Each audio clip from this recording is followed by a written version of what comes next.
Hello students, तो आज हम करने वाले हैं सैंपल पेपर 2026 का क्वेश्चन नंबर 11।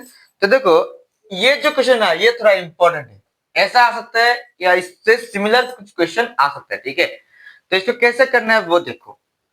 गिवन है if F of A plus minus X equal to F, जब भी इस टाइप का क्वेश्चन देखो ना तो याद रखना इसके लिए कौन सा फॉर्मूला यूज होगा, किंग्स लॉ, ठीक है। किंग्स लॉ या किंग्स प्रॉपर्टी जो भी हो वो हम यूज करेंगे। तो हमें निकालना है इसका वैल्यू जो ऑप्शन है ना उससे रिलेटेड। जब काम करते हैं इसको हम आई लेट करते हैं, लेट दिस इज आई, ठीक है। अब क्या करेंगे, देखो I is equal to integration of king's law में क्या होता है, upper limit plus lower limit. मतलब ये जो एक्स है ना फंक्शन, ये चेंज होके लिखोगे अपर limit plus lower limit minus जो फंक्शन है यहाँ पर भी और यहाँ पर भी, बी प्लस ए माइनस एक्स dx, ठीक है। तो देखो काम खत्म, और कुछ ज्यादा कुछ करने की जरूरत नहीं है। क्यों? अच्छा, लिमिट लिखना, ठीक है। अभी ये मत बोलना कि लिमिट तो हम लोगों ने प्लस कर दिया, भाई लिमिट तो रखना पड़ेगा ना, अब तो इंटीग्रेशन खत्म नहीं हुआ है। अच्छा ठीक है, जो ऑप्शंस में है ना उसके टाइप में लाएंगे, ठीक है। यहाँ पे सिर्फ ऑप्शन है, तो यहाँ पे क्या कर लेंगे, अलग कर दो, सेपरेट कर दो। मतलब एक बार b प्लस ए के साथ इसको लेके आओ। एक चीज, ये किसके इक्वल है, एफ ऑफ एक्स के साथ। मतलब इस जगह पर हम क्या लिख सकते हैं, एफ ऑफ एक्स, ठीक है। अब ये मत सोचना ये किधर गया, देखो सेपरेट कर देंगे, बोला ना मैं पहले सेपरेट। समझो, एक बार b प्लस ए के साथ इसको हम लोगों ने ले लिया इसको। अब x के साथ लेंगे एफ ऑफ, और ये कितना है, किसके इक्वल है, एफ ऑफ एक्स के साथ, एफ ऑफ एक्स दिया। समझे? अब एक चीज देखो, इसको तुमने क्या लेट किया था, आई। मतलब I is equal to integration of A B, B plus A को हम क्या लिख सकते हैं, अच्छा बी प्लस ए को काम करते हैं, ये कांस्टेंट है ना, तो बी प्लस ए को बाहर ले आते हैं ए प्लस बी करके, ठीक है। और अंदर क्या बच जाएगा, एफ ऑफ एक्स डीएक्स, और इसको क्या लिखते हैं, आई। अब भाई माइनस में साइड चेंज क्या, कितना आ जाएगा, प्लस में आ जाएगा। मतलब I plus I, two I is equal to A plus B, इधर ब्रैकेट देना, ठीक है। A plus B integration of A to B F of X DX. समझे?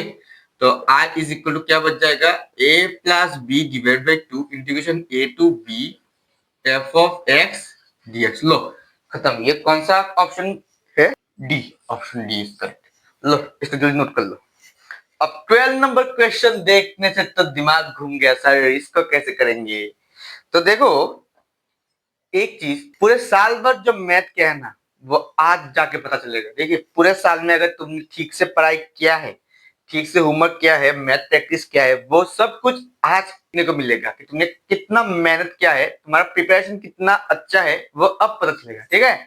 क्योंकि सामने एग्जाम आ चुका है, ज्यादा देर नहीं है, कुछ दिनों बाद ही है, 9 तारीख को तुम्हारा एग्जाम है। अब देखना पड़ेगा तुम लोग ने पूरे साल भर क्या किया है, सिर्फ मस्ती मजाक किया है या पढ़ाई भी किया है, ठीक है। तो देखो ये तुम लोगों ने मुझे जितना लगता है तुमने पहले किया है इस क्वेश्चन को, ठीक है। तो देखो कैसे करना है इसको। हम एक काम करते हैं, इसको सिंप्लीफाई करने के लिए एक काम करते हैं, थोड़ा दिमाग लगा के हम लेट करेंगे, सब्स्टिट्यूशन मेथड लगा देंगे। Let sine X to the power 4 is equal to 2। अब साइन के क्यों लिखा, क्योंकि फाइनल आंसर किसमें आना जरूरी है, साइन में, इसलिए, ठीक है। Sine X to the power equal to T. अब दोनों साइड क्या करना है पता है ना, डेरिवेटिव करना है, इतना तो आता है। तो कर दो डेरिवेटिव, साइन का डेरिवेटिव कितना होता है, cos x to the power 4। लेकिन तुमने अभी तक x टू द पावर 4 को तो डेरिवेटिव नहीं किया ना। x टू द पावर 4 को अगर डेरिवेटिव करोगे कितना आएगा, 4x cube is equal to dt by dx, ये तो आएगा ना। तो यहाँ से क्या करते हैं, देखो cos है, x का 4 भी है, मतलब cos x to the power 4 और x क्यूब भी है, x क्यूब को सामने लिख देते, क्यों, ये देखो सामने x क्यूब है, ठीक है। और dx डिवाइड में साइड में लाओ, dx इज इक्वल टू कितना हो जाएगा, dt बाई 4। ये होगा आपका फर्स्ट वीडियो, मतलब 100 डिफरेंस में। Therefore integration of x cube cos to the power 4, x cube cos to the power 4 dx, क्या लिख देगा dt। और sin को क्या लिखा था, t, मतलब t to the power 4, t to the power 4 dt। अब इसको डेरिवेटिव सॉरी इंटीग्रेट करने कितना आ जाएगा, ऊपर प्लस नीचे भी सेम प्लस और प्लस सी। अब 1/5 को लिख देते सामने, टी कितना है, एक्स साइन कुछ गलत हो गया क्या? ओह, dy/4 नहीं लिखा, सॉरी, dy/4 मतलब इधर 1/4 रह जाएगा। मतलब यहाँ पर अगर मल्टीप्लाई करेंगे कितना जाएगा, 1/5 20।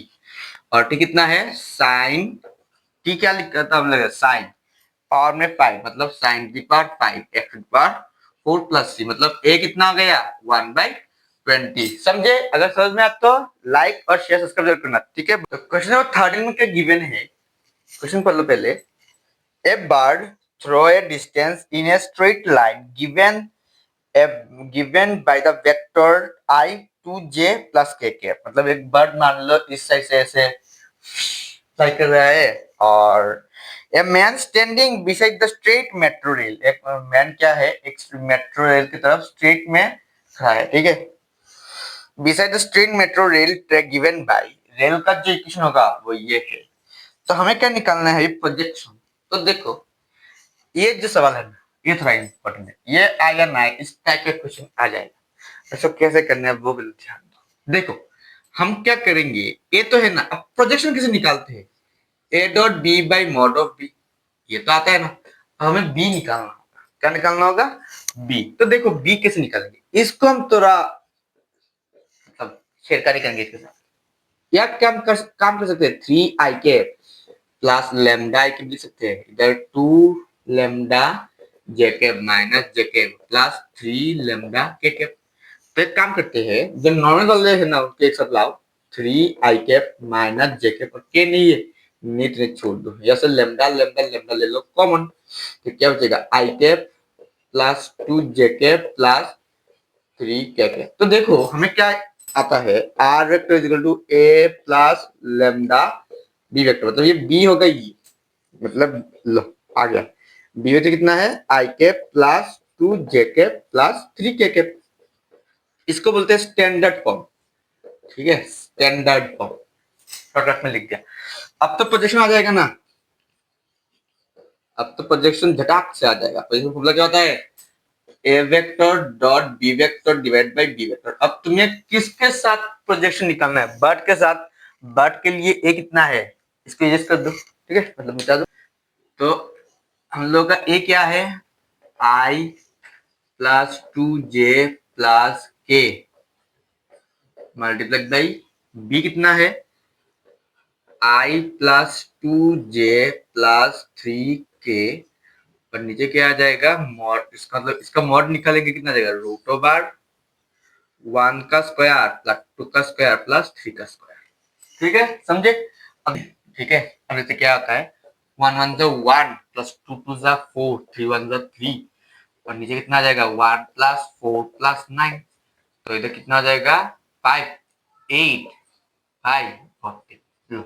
खत्म, ये था इसका आंसर, ठीक है। क्वेश्चन नंबर 14 है, उसमें क्या गिवन है, the distance of the point with position vector, मान लो ये पोजीशन वेक्टर है, ठीक है, फ्रॉम वाई एक्सिस। तो देखो इसके लिए एक ट्रिक सीख लो, फॉर्मूला, शॉर्टकट फॉर्मूला। मान लो कोई भी एक पोजीशन वेक्टर है, एक्स आई के प्लस वाई जे के प्लस जेड के, ठीक है, उसके लिए अगर एक डिस्टेंस निकालने को बोले एक्स एक्सिस से, सीख लो, एक्स एक्सिस से अगर बोले तो इसका फॉर्मूला हो जाएगा, एक्स को छोड़ के Y square plus Z square, समझे, ये एक फॉर्मूला है। वाई एक्सिस के लिए हो जाएगा, वाई को भूल जाओ मेरी तरह, ऐसा जो भी हो, और जेड एक्सिस को लिए आ जाएगा X square plus Y square, समझे। तो ये अब तो इजी होगा ना, इसके लिए वाई एक्सिस, तो इसको हम क्या बोलेंगे, भूल जाएंगे, भूल जाओ इसको, उसकी तरह, किसकी तरह, जो भी है। तो root over 3 square plus 5 square, root over sorry 9 plus 25 मतलब 34। लो खत्म। आज के वीडियो का लास्ट सवाल, क्वेश्चन नंबर 15, जिसमें क्या गिवन है, A vector B vector C vector given है हम लोगों के लिए, हमें निकालना है इसका वैल्यू, ठीक है। तो देखो एक चीज मैं तुम्हें पहले सिखाया है, आई के साथ सिर्फ आई का इंटू होता है, ठीक है, आई के साथ आई का, जे के साथ जे का इंटू होता है, के साथ के का, बाकी जगह आई के साथ जे का, जे के साथ के का कितना होता है, 0 होता है। ये तो तुम्हें आता होगा ना, पूरे साल में क्या पढ़ाई किया है, पहले सवाल किया था। अच्छा ठीक है, तो देखो एक के साथ अगर आई करोगे ना तो सिर्फ आई वाला कंपोनेंट आएगा, मतलब 2 3i इंटू आई, मतलब 3i इंटू आई, ठीक है। अब बाहर का आई कैप का अलग अलग से, कैसे, समझे? तो एक काम करते हैं, फिर से दिखाते हैं। 2, पूरे ए को नहीं लिखेंगे, यहाँ पर क्या है, आई, तो आई के साथ सिर्फ आई का कंपोनेंट 3i इंटू आई, ठीक है, आई कैप माइनस बी के लिए जे है ना, तो जे के लिए सिर्फ जे का कंपोनेंट, बी के लिए जे का कंपोनेंट जे, जे डॉट जे, और बाहर भी जे, समझे? सी के लिए के, तो के का कंपोनेंट कितना है, 2 के डॉट के, और बाहर क्या क्या, आई होप समझिए। तो 3 2 जा 6, आई इंटू आई 1 निकलने की जरूरत नहीं है, 6 आई कैप माइनस जे जे 1, तो 1 जे कैप, और 2 के 1, 2 1 2 के कैप। तो देखो ये किसके इक्वल है, सी के इक्वल है, तो ये इसका आंसर है सी, ऑप्शन डी। लो, आशा करते वीडियो पसंद है तो लाइक करना, शेयर करना, अपना सपोर्ट दिखाना। ओके, मिलते हैं अगले वीडियो में, बाकी एमसीक्यू करवा देंगे। बाय, टाटा।